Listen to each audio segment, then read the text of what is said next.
কথা হচ্ছে না, গণতন্ত্র আইব না,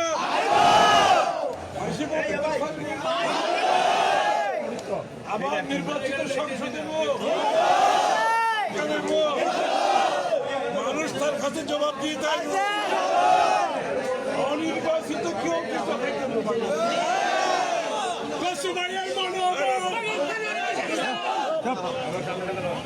বাংলাদেশের মানুষ তার নির্বাচিত প্রতিনিধি দেখতে চায়, বাংলাদেশের মানুষ ভোট দিতে চায়, তার নির্বাচিত প্রতিনিধি দেখতে চায়।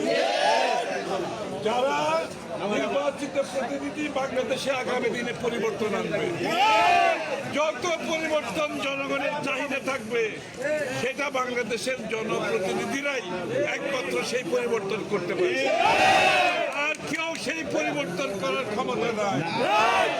সুতরাং আগামী নির্বাচনে বিএনপি সহ তাদের সহযোগী আমাদের যারা আছে সবাইকে নিয়ে আমরা 31 দফা সংস্কার প্রস্তাব বাস্তবায়ন করব।